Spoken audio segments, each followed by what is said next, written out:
love to ask what separates Carlsen from the rest of the Super GMs, and we see here that there is no easy answer. It's a combination of very small things taken together. A little better in time pressure, a little better in the opening, a little better in tactics, a little better at calculations, all those minor things, but taken together, they produce an absolute monster. Okay, next game underway, and we have yet another opening, a PETROV, essayed by Mr. Caruana. Okay? You were saying the advantages taken together by Magnus separate him. It's the little things. When these two guys get together, we see this opening a lot, or at least we did in the 2018 World Chess Championship a few times. The PETROV, of course, a pet line for Fabiano Caruana, an opening he is very much one of the world's leading experts in. Yeah, and we're going down one of the main lines. White usually plays c4 in these types of positions, although recently we've seen a lot of players going for knight c3 or knight bd2 and basically playing it without c4. Yep. And Magnus taking his time, not because he doesn't know the line, but he respects Fabi's prep in this position as black and wants to make sure he remembers all his theory before he blitzes it out. Commits to the knight bd2 variation. Again, this position has been played many times. Just opening, book it up. Take a look at it. Yeah, and the other reason you take your time in the PETROV is because it's like, you know, the road system in Atlanta. You have freeway interchanges with 7 different directions, and they all look very similar. Yeah. And in the PETROV, you've got like 3 or 4 different lines where the pawns are on d4 and d5, but all of them are a little bit different, and you're supposed to play all of them differently. So even the top players get confused. Italian is exactly the same way. And I like the way Carlsen is arranging his minor pieces in the early going here.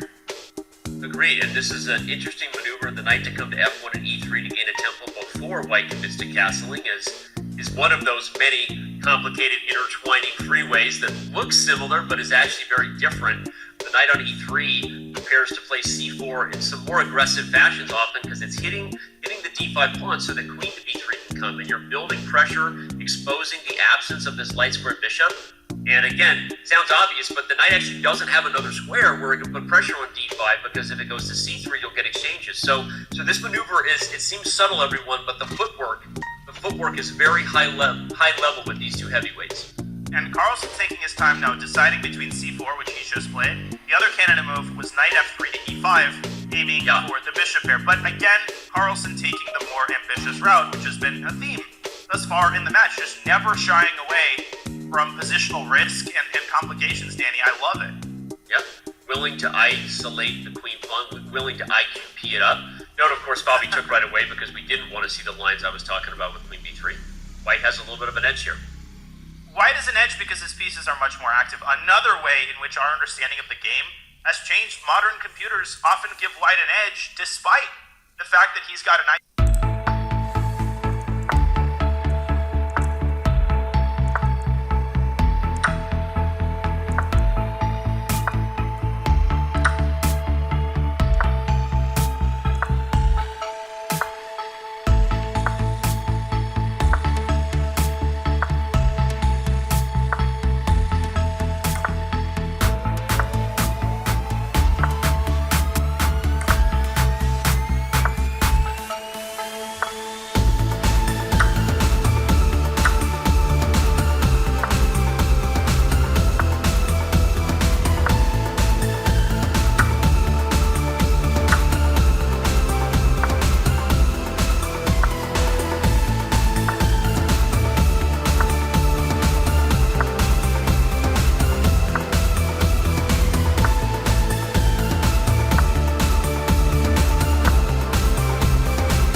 now possible, and he's played it. Yep.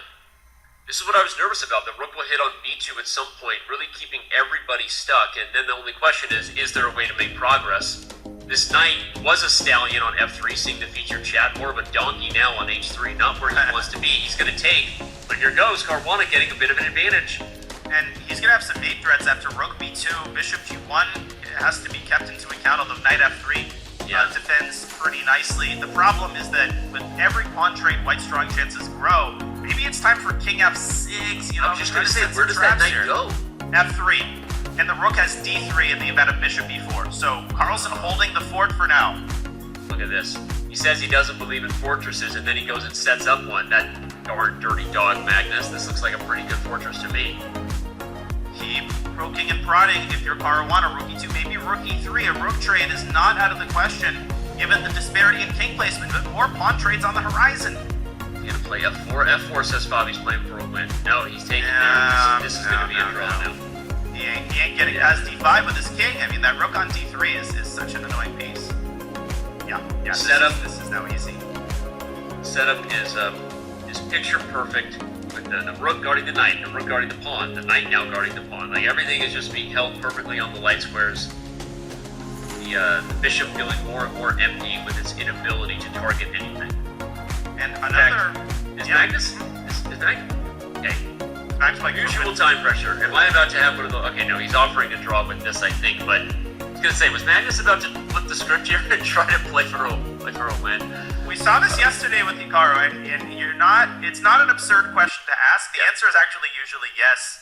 Yeah. And if the match is tied, then Carlsen would be, playing another two minutes.